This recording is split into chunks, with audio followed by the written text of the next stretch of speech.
മലപ്പുറം കുറ്റിപ്പുറം വെള്ളാഞ്ചേരി പാടശേഖരത്തിലെ കായൽ പ്രദേശത്തെ 60 ഏക്കറോളം വരുന്ന പുഞ്ചകൃഷി നാശത്തിന്റെ വക്കിലാണ്. വെള്ളം പാടത്തേക്ക് ഒഴുകിയെത്തിയാണ് കൃഷി നശിക്കാൻ കാരണമാകുന്നത്.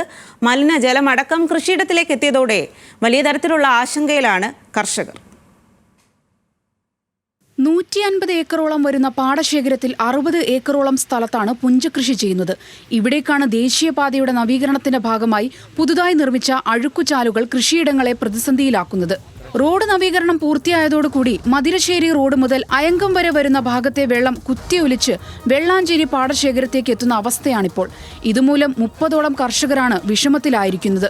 ഈ പുഞ്ചയില് ഒരു മഴ വന്നു കഴിഞ്ഞാൽ ഈ കർഷകരുടെ ദുരിതമാണ് ഇപ്പോൾ ഇത് കണ്ടുകൊണ്ടിരിക്കുന്നത്. ഇത് കണ്ടില്ലേ, ഈ നെല്ലുകള് അതേപോലെ വെള്ളം, ഇന്നലത്തെ ഒരു മഴക്ക് വന്ന വെള്ളമാണിത്. ഈ വെള്ളം കാരണം കർഷകർ ഇവിടെ ദുരിതം അനുഭവിച്ചു കൊണ്ടിരിക്കുകയാണ്.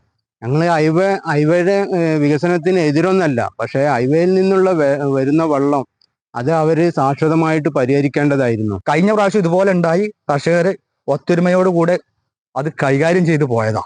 ഇത് രണ്ടാമതും ആവർത്തിക്കുക. അതിന് ആവർത്തിക്കണ്ടില്ല. വേസ്റ്റ് വെള്ളം അത് മാത്രമല്ല, കുറേ ചപ്പും ചവറും കീസിയും കവറും എല്ലാം ഈ വെള്ളത്തിൽ വന്ന് അടഞ്ഞിട്ട് ട്രാക്ടർ കൂട്ടുമ്പോൾ പോലും ആ കൃഷിയുടെ വളം പോലും മണ്ണ് പോലും നശിച്ചു പോവുക. സ്വർണ്ണാഭരണങ്ങളടക്കം പണയപ്പെടുത്തിയും കടം വാങ്ങിയുമാണ് പലരും കൃഷി ഇറക്കിയിട്ടുള്ളത്. വേനൽ മഴയിൽ പ്ലാസ്റ്റിക് അടക്കമുള്ള മാലിന്യങ്ങൾ കുത്തിയൊലിച്ചെത്തിയതോടെ പ്രദേശത്ത് മുട്ടിനൊപ്പം വെള്ളം നിൽക്കുന്ന അവസ്ഥയാണ്. ഇതുമൂലം 60 ഏക്കറോളം സ്ഥലത്തെ നെൽകൃഷി കൊയ്തെടുക്കാൻ കഴിയാതെ വിഷമിക്കുകയാണ് കർഷകർ. പാടശേഖരത്തെ മറ്റു പ്രദേശങ്ങളിൽ കൊയ്ത്ത് പുരോഗമിക്കുന്നുണ്ട്.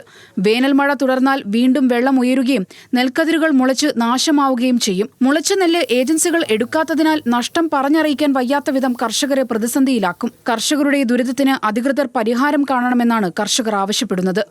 ന്യൂസ് മലയാളം, മലപ്പുറം.